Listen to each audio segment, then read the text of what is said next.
CQDX, CQDX, CQDX. This is Havana calling.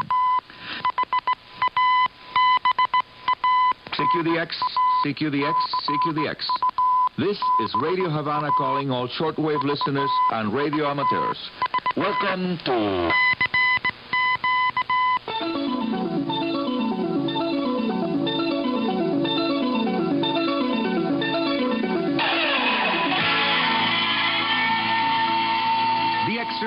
Unlimited, Radio Havana's weekly feature dedicated to the fascinating world of radio communications. Hi, amigos radio aficionados around the world and orbiting the Earth with amateur radio equipment aboard the ISS, the International Space Station. I'm talking to you from Havana, and this is the midweek edition of your favorite Radio Hobby program, the one and only that gives you the most up-to-date high-frequency bands plus low-band VHF propagation updates and forecasts. I am Arnie Coro, Radio Amateur CO2KK, your host here at The Access Unlimited, a show devoted to the promotion and further development of this wonderful hobby, yours and mine, radio. And here's item 1. I received many email messages during the weekend describing the radios you are using to listen to this and other shortwave programs. They span from a very simple single-tube regenerative battery-operated receiver to a sophisticated software-defined radio that matches or actually exceeds the performance achieved by extremely expensive conventional radios. Keep them coming. Send the email messages about your radios to info.rhc@enet.cu. Item 2.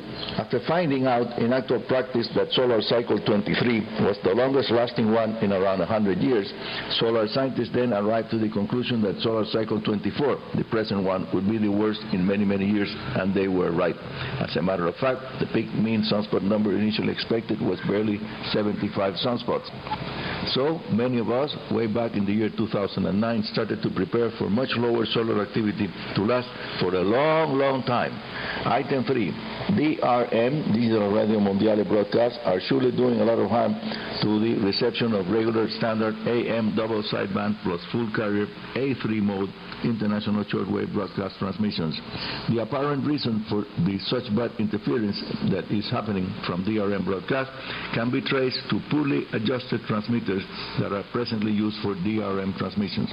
Badly adjusted out-of-linearity transmitters are to be blamed according to some experts, while other engineers continue to voice their opinion, that I fully share with them, that there is no room for DRM on the present high-frequency international broadcast band locations.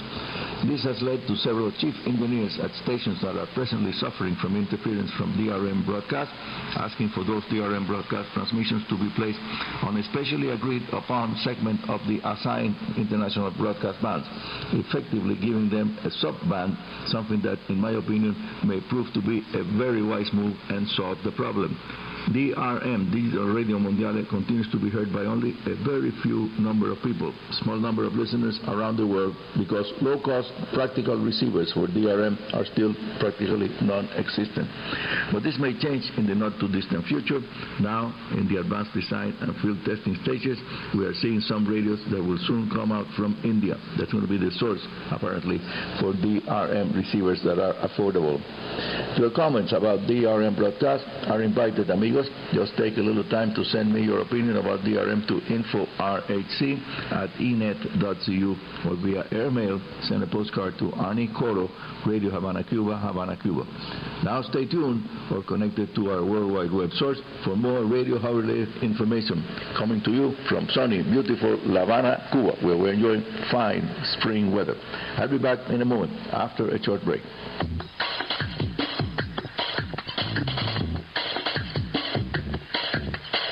See, amigos, whenever a nice worldwide radio amateur contest is in progress, you can pick up many Cuban ham stations nowadays that do take part in those contests. Some are multi-operator stations, while others are individuals operating from their home stations.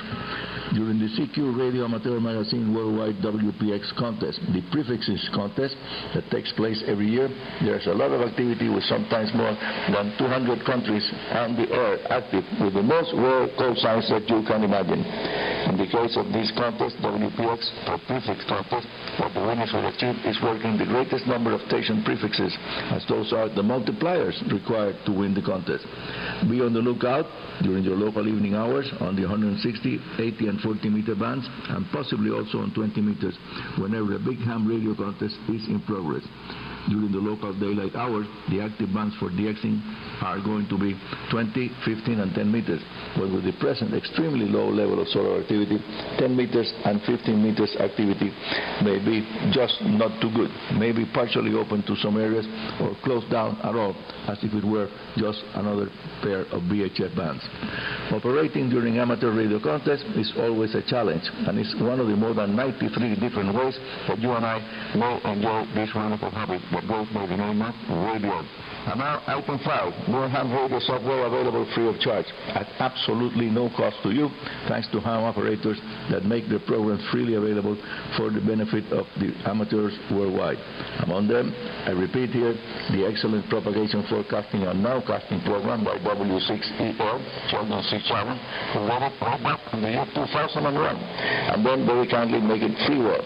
I very often use the W6EL propagation forecasting program for up-to-the-minute forecast with excellent results, and it compares extremely well with professional and I must add pretty expensive software used for precise calculations of shortwave radio communication systems.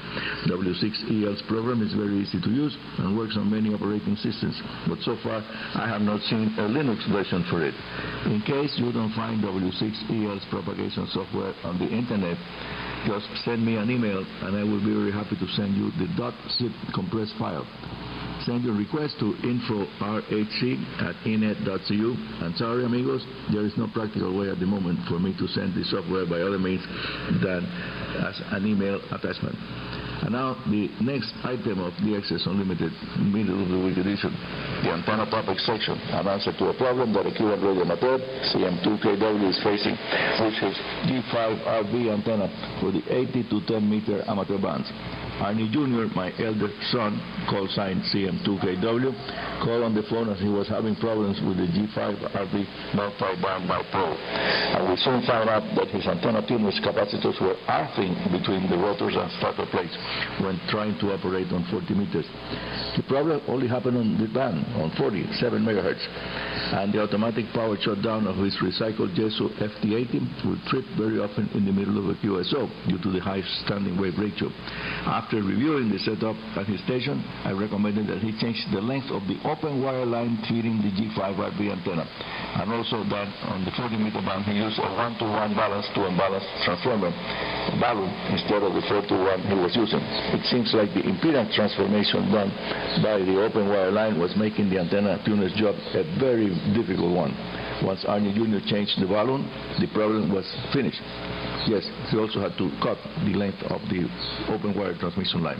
Interesting thing about this problem is that he could work on 80, 20, 15, and 10 meters without any problem. And it was only when he attempted to operate on the 40 meter band that the problem knocked his station off the air.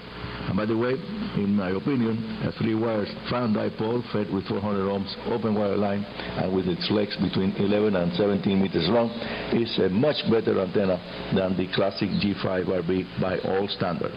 Fan dipole, 3 wires on each side, 400 ohms open wire transmission line feeder. For example, one of my favorite compact fan dipole uses 7 meter long legs separated by about 2.3 meters, providing the user with an antenna that works very nicely from 40 to 10 meters and is actually shorter than the typical 40 meters half-wave dipole.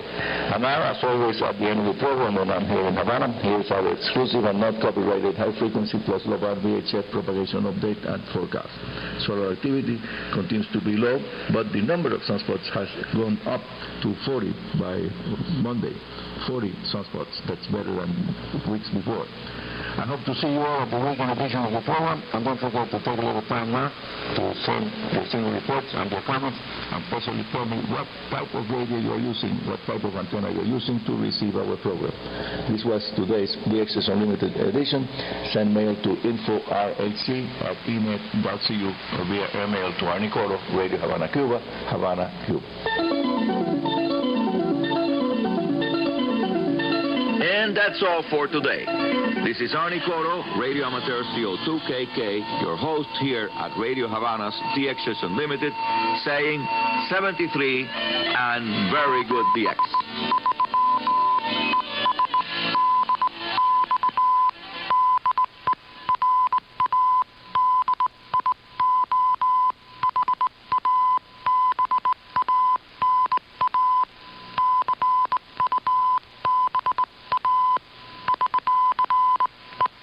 Thanks, Arnie. Arnie Coro, heard every week here on Radio Havana, Cuba. DXs Unlimited with the Professor, heard also on Sundays on RHC.